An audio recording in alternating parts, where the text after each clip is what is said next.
Hotep à tous.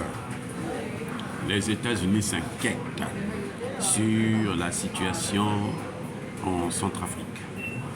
Ils disent qu'ils trouvent anormal que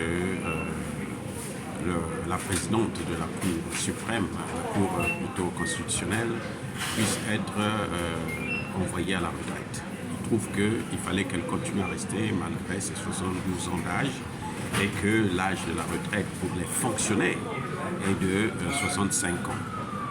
Mais ils viennent s'ingérer dans les affaires d'un pays souverain qui ne fait qu'appliquer la loi, la constitution de son pays, la loi fondamentale de son pays. Ma question c'est, qui a donné aux États-Unis le droit de s'ingérer dans les affaires des autres États, de juger, d'évaluer les autres États, s'ils sont bons, s'ils sont mauvais, s'ils respectent les droits de l'homme, s'ils ne respectent pas les droits de l'homme. Vous allez constater d'ailleurs que dans le monde entier, tous ceux qui s'inquiètent, tous ceux qui soulèvent toujours ce dossier des droits de l'homme, ce sont des ONG financées par les oligarques américains. Mais ici aux États-Unis, la violation des droits de l'homme, elle est criarde. Vous avez suivi l'histoire où les gens ont attaqué le Capitole, que les gens ont contesté l'élection du président actuel. On dit que c'est Donald Trump qui aurait gagné l'élection. Mais parlons de la situation, la masse carcérale aux États-Unis, où 50% ce sont des Noirs. Visiblement, vous pensez que les Noirs sont plus mauvais que les Blancs? Visiblement, il y a quelque chose qui ne va pas. Et aucun pays au monde n'intervient pour dire que non. Aux États-Unis, on canarde les Noirs comme des chiens, comme des lapins, comme des poulets. C'est être noir, être enfant noir, être adolescent noir, c'est un grand problème aux États-Unis. À n'importe quel moment, où on vous envoie en prison, où on vous tue. Donc, je crois que ce pays doit arrêter de violer les règles internationales, le droit international. Vraiment, c'est un grand pays.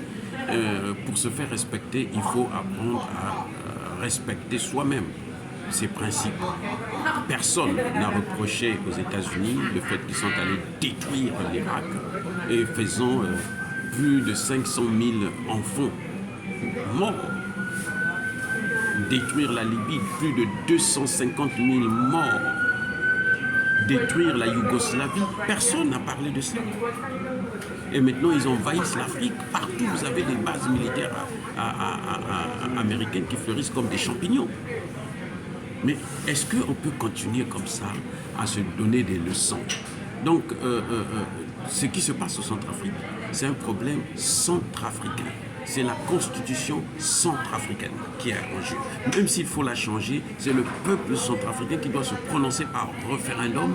Et donc, il n'y a pas un problème pour ça. Ça ne regarde pas les Occidentaux.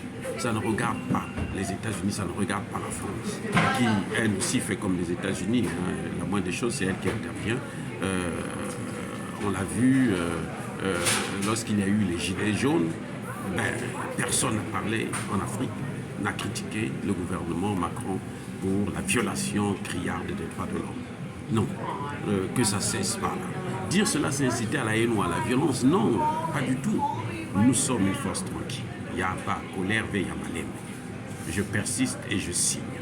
Soyez bénis par le Dieu des Kémites et que tous ceux qui persécutent le continent africain, tous ceux qui pillent et déstabilisent le continent africain, tous ceux qui veulent la perte des Africains, qui veulent l'Afrique sans les Africains, notamment les panafricanistes, qu'ils puissent être foudroyés, écrasés, punis et maudits par le Dieu des Kémites et par nos ancêtres angélisés.